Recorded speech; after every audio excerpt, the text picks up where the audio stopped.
자, 우리가 살아가는 세상은요, 예수 믿는 것이 결코 쉬운 일이 아닌 것처럼 보입니다. 그러나 초대교회 때만큼은 아닌 것처럼 보입니다.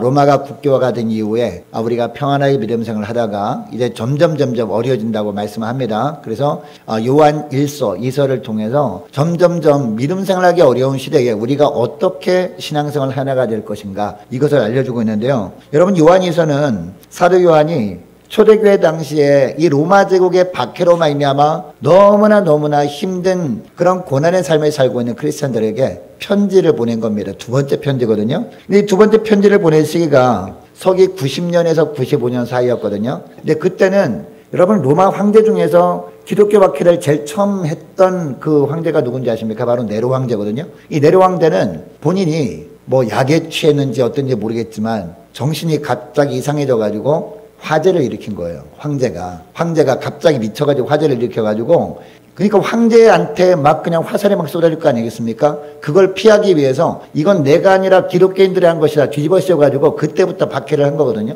자, 그래서 결국은 이 네로 황제가 죽습니다. 네로 황제가 죽은 다음에 황제가 된 사람이 바로 도미티안 황제였어요. 이 도미티안 황제는 무엇으로 이 기독교인들을 박했냐면 황제 숭배 사상을 막 전파한 겁니다. 여러분, 옛날에 그리스 시대 때, 이 로마 제국 시대 때 화폐 보면은요, 동전마다 뭐가 있습니까? 황제 얼굴이 있거든요. 동전마다, 은전마다, 금전마다 황제 얼굴이 있습니다. 황제 얼굴 밑에 보면 이렇게 돼가지고 글이 적혀 있거든요. 이 로마어로 적혀 있는데, 주는 황제다, 이런 뜻이에요. 자, 그러니까 황제 숭배 세상을 전파하기 위해서 항상 이 황제를 생각하도록 하기 위해서, 그럼 어떻게 해야 될까요? 늘 포켓에 있어야 되는 거예요. 그게 뭡니까? 동전은 늘 포켓에 있잖아요. 그러니까 동전에 황제 얼굴을 그려놔가지고 늘 이렇게 황제 숭배 사상을 하도록 했던 겁니다.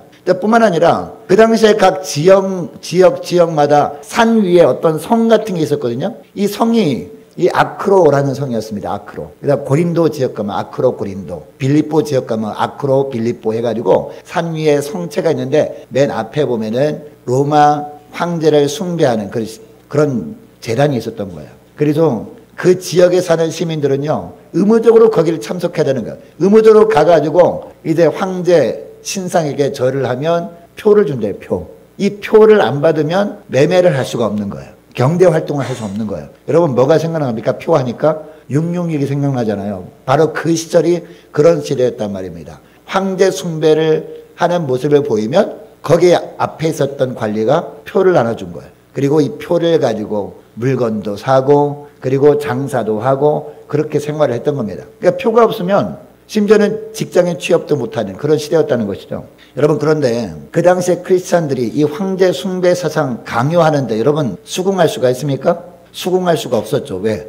주님은 곧 오신다고 하는데 주님이 오시면 만약에 먹고 살기 힘들다는 핑계로 황제 숭배를 했다? 여러분, 주님이 봐주실까요? 얼마나 부끄럽겠습니까? 그죠? 자, 그래서 황제 숭배를 할 수가 없었던 겁니다. 그래서 극심하게 기독교인들을 박해한 겁니다. 그래서 황제 숭배를 거부하는 기독교인들은요, 심지어는 원형교회당에 불러 모아가지고 사자밥이 되게 하기도 그런 시대였다는 겁니다. 자, 이처럼 초대교회는 그 당시에 외부적으로 이 로마 제국에 의해서 엄청난 박해가 있었던 겁니다. 그것뿐만이겠습니까? 외부적인 박해만 있으면 얼마나 좋겠습니까? 그런데 교회 내부적으로도 너무나 심각한 문제가 있었는데 그게 뭐죠? 바로 거짓 선지자들이었다는 거죠. 이단 사상이었다는 겁니다. 자, 그러니까 외부적으로 박해를 해오죠. 내부적으로 이처럼 정말 사단 마귀가 이 이단 사설로 인해서 공격해오죠 하니까 너무 힘들었던 겁니다. 자, 그럼 도대체 어떤 삶을 사는 것이 바른 길인가? 혼란스럽잖아요. 그래서 사도 요한이 그 당시에 에베소 감독이었거든요.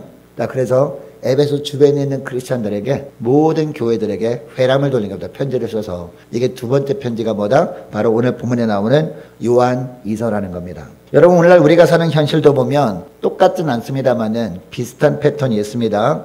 직접 성도들 한 사람 한 사람을 찾아다니면서 권면할 수는 없잖아요. 그리고 요즘 유튜브를 통해서 너무나 쉽게 이단 사설을 접할 수 있는 시대 아니겠습니까? 이런 환경에 살고 있는 우리에게 가장 필요한 것이 뭘까요? 무엇보다 필요한 것이 하나님의 은혜입니다. 그죠? 하나님의 은혜가 아니면 우리가 살아갈 수 없습니다. 그리고 또 뭐가 필요합니까? 하나님의 긍휼이 필요해요. 하나님께서 우리를 불쌍히 여겨주셔야 우리와 함께 하시고 우리에게 매 순간마다 필요한 영적 은혜를 공급해 주시는 거죠. 하나님의 긍휼이 필요합니다. 그리고 또 하나 필요한 게 뭡니까? 우리가 미래를 알 수 없기 때문에 우리가 두려워할 수 있잖아요. 우리 믿음이 흔들릴 수 있잖아요. 그래서 주님께서 우리에게 주시는 하늘의 평강이 필요하다라는 것이죠.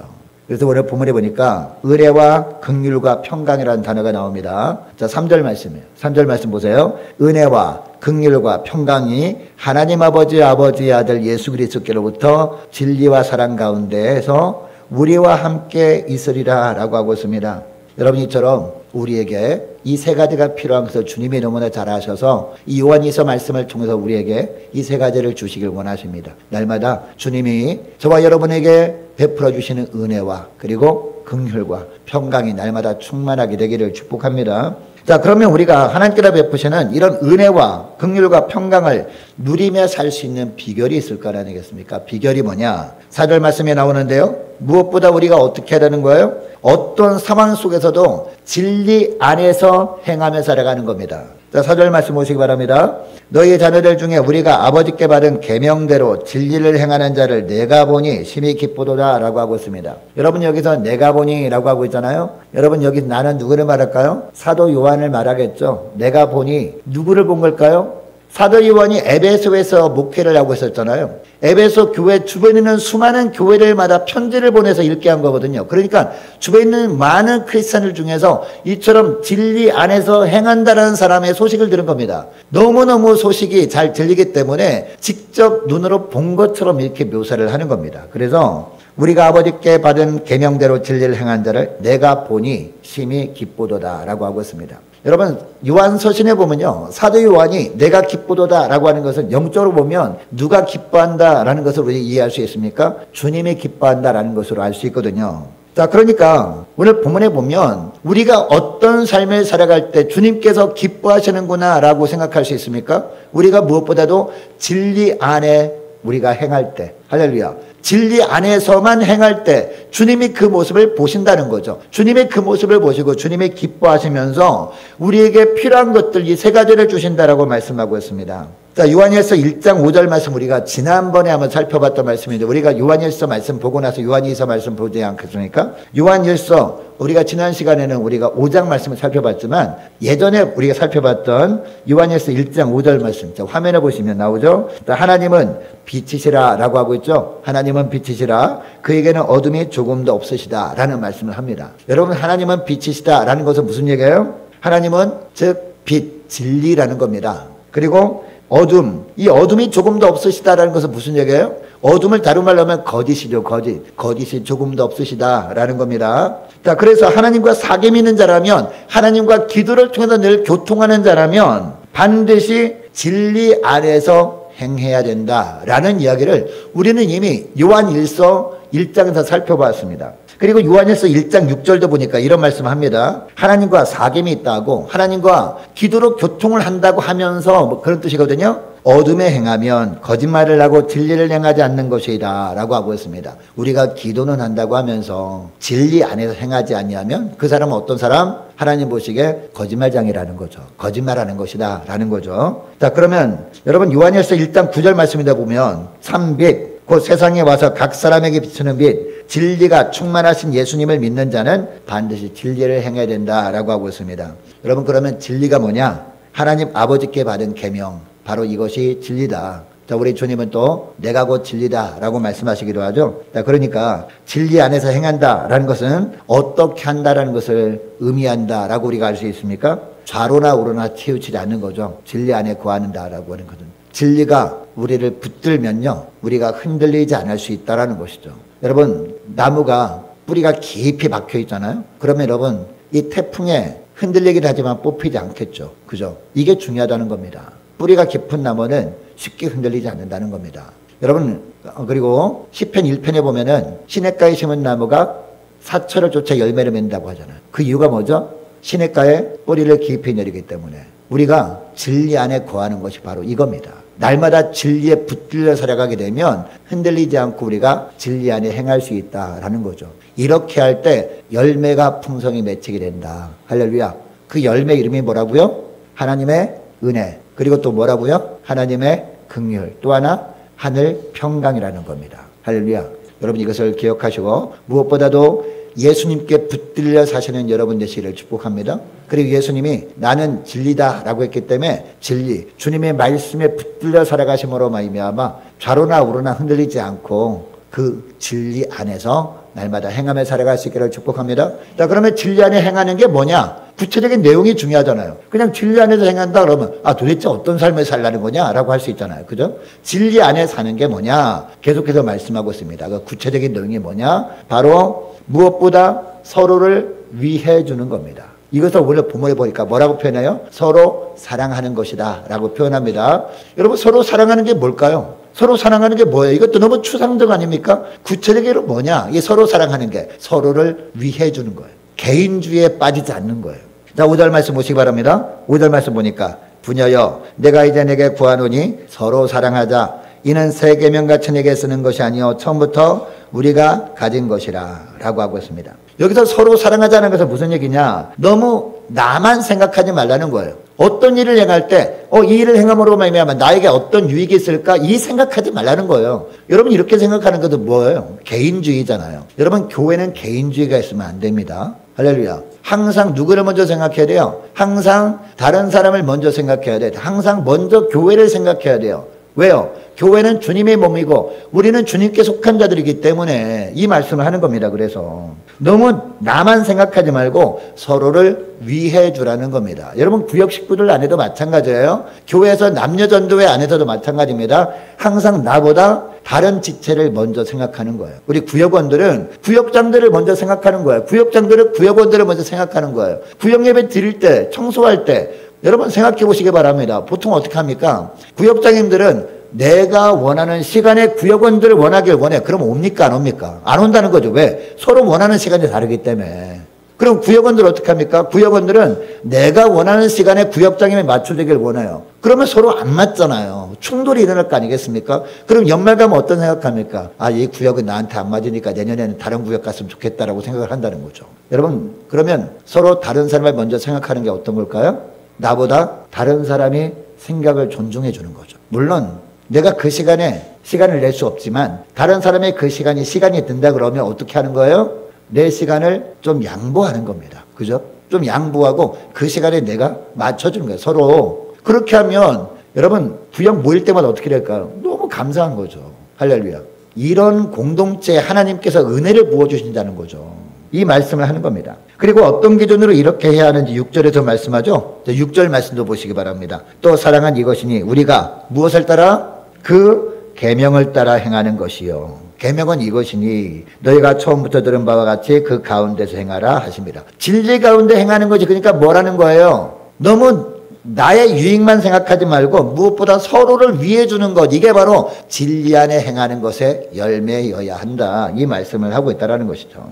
여러분이 서로 사랑하라는 계명은요, 요한이 만드는 새로운 계명이 아니에요. 요한 2서에만 나오는 계명이 아닙니다. 사도 요한이 요한복음 13장에서 이미 말씀했어요. 우리 예수님이 말씀하실 그 말씀하셨는데 요한복음 13장 34절에 보면 사도 요한이 예수님이 하신 말씀을 합니다. 새 계명을 너희에게 주노니 서로 사랑하라. 이 말씀을 예수님이 하셨잖아요. 이 서로 사랑하라. 이게 어떤 계명? 새 계명인데 이 새 계명은 전혀 그동안 하나님의 말씀하지 않은 새로운 것이 아니라 구약 성경에 나와 있는 내용을 새로 업그레이드 시킨 거란 말이에요. 여러분 구약에 10계명 있잖아요. 10계명이 업그레이드된 버전이 뭐라고요? 서로 사랑하라 라는 계명이라는 거죠. 서로를 위해 주는 겁니다.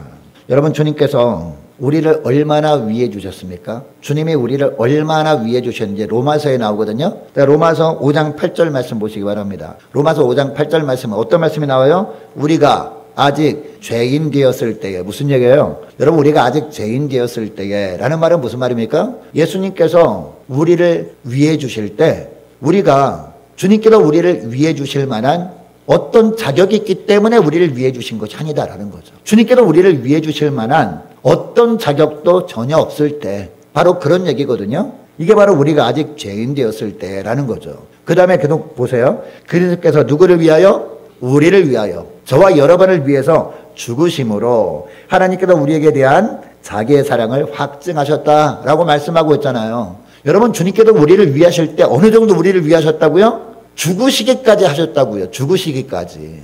생명을 던지시기까지 우리를 위해 주셨다고요. 근데 우리가 다른 지체들을 위할 때 좀 손해볼 게, 여러분 예수님의 생명보다 더 귀한 겁니까 여러분?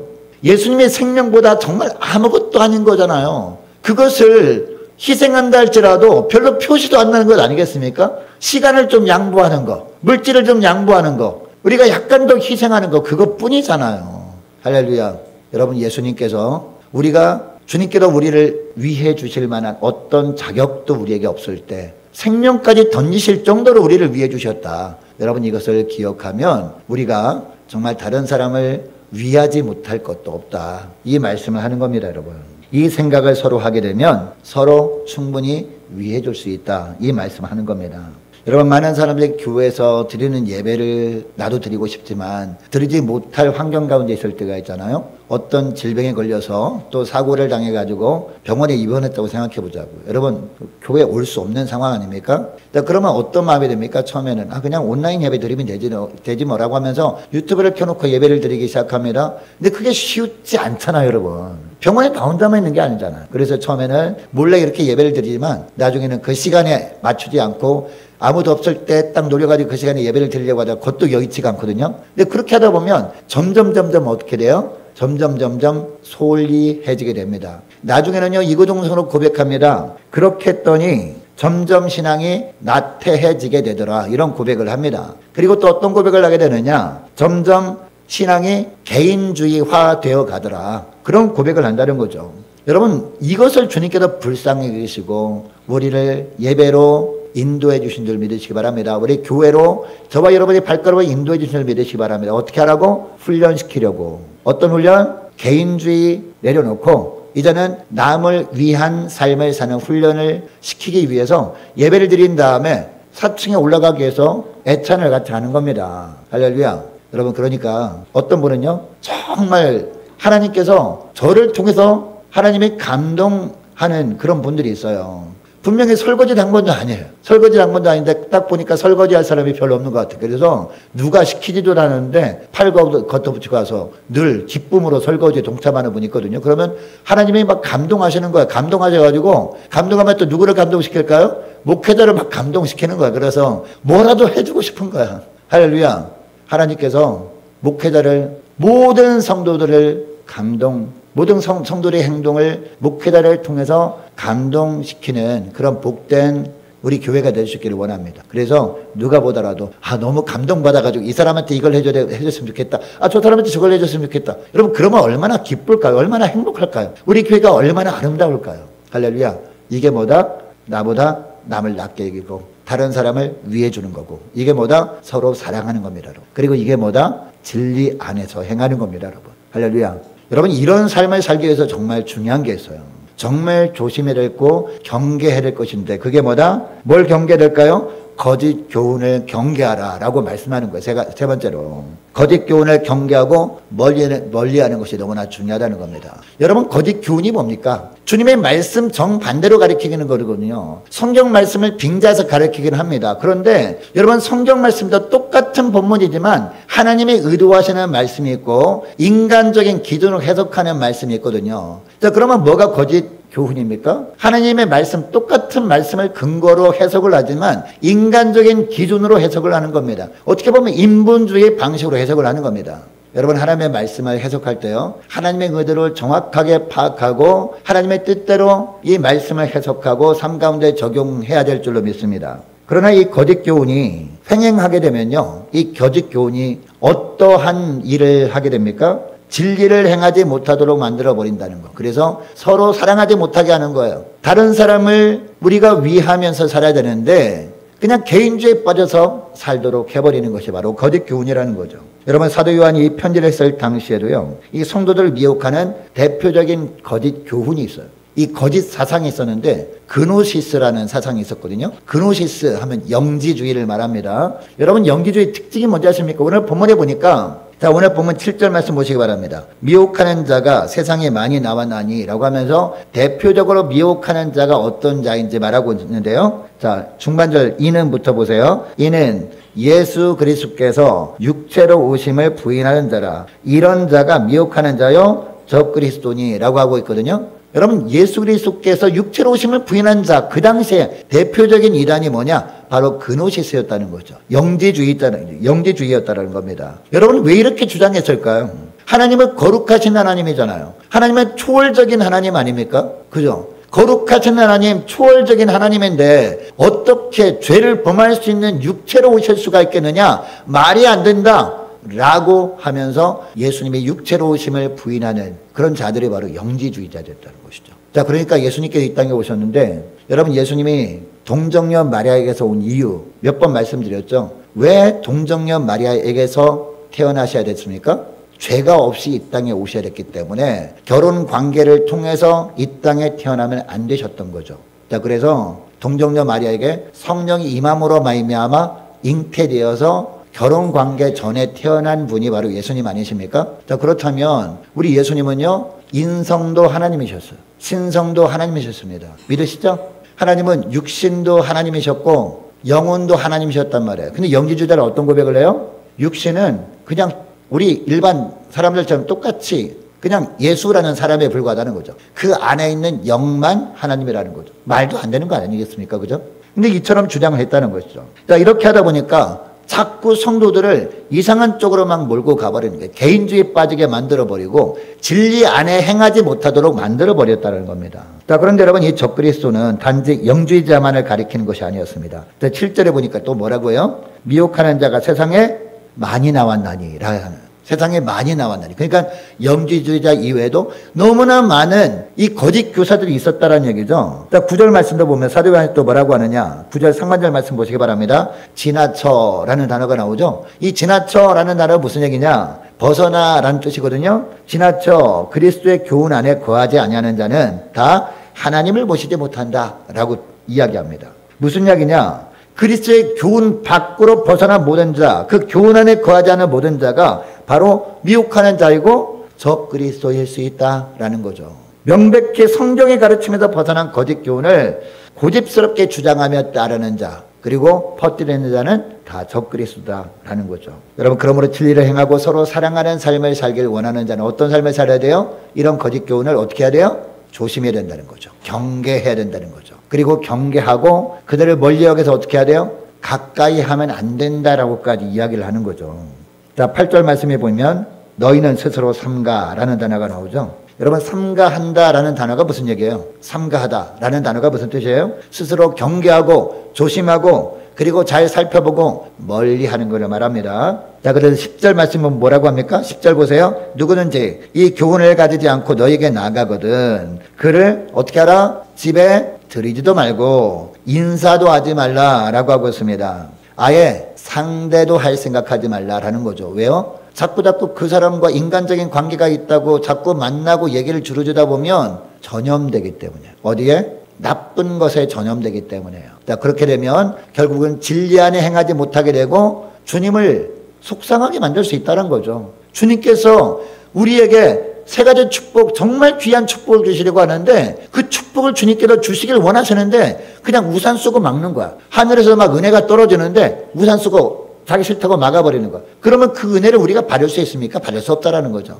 안타까워서 이 말씀 하시는 거죠. 심지어 11절에 보니까 뭐라고까지 합니까? 그에게 인사하는 자는 그 악한 일에 참여하는 자임이라. 이처럼 거짓 선자들이 나랑 그래도 어떤 세상적인 관계가 있기 때문에 만나가지고 자꾸 얘기를 들어주고 하는 것은 어떤 거다? 그 악한 일에 참여하는 것이다 라고까지 말씀하는 거죠. 그러니까 계속 상대해주지 말라, 이 말씀하는 겁니다.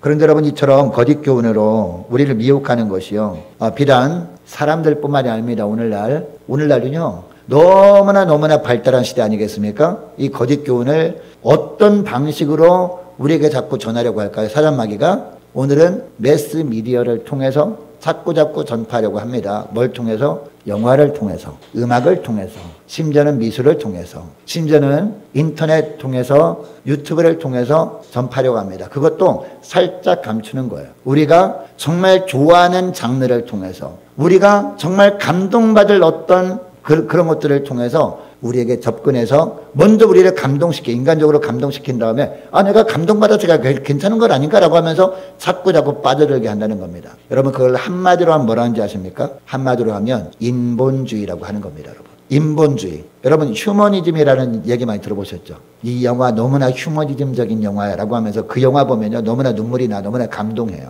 그죠? 근데 잘 살펴봐야 된다는 거예요. 이 거짓 교훈을 경계하는 것은요 잘 살펴보는 거예요. 이게 사람 중심인가 하나님 중심인가 잘 살펴보고, 이게 인본주의라면 하나님 중심이 아니라 사람 중심의 그런 거라면 우리가 멀리할 필요가 있다, 이 말씀하는 겁니다.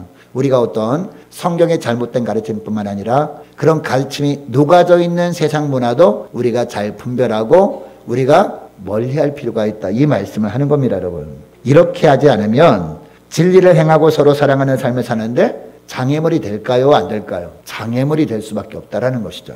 여러분, 수십 년간 벌어서 애쓰게 모아놓은 돈을 한꺼번에 사기당해가지고 한순간에 몽땅 다 털린다면 어떤 마음이 들까요? 수십 년간 애쓰게 먹고 싶은 거 먹지도 못하고 입고 싶은 거 입지도 못하고 이사할 집에 이사 가지도 못하고 차곡차곡 모았어요. 근데 한순간에 달콤한 말에 홀딱 수고가 넘어가지고 한꺼번에 다 털렸어. 그럼 마음이 어떨까요?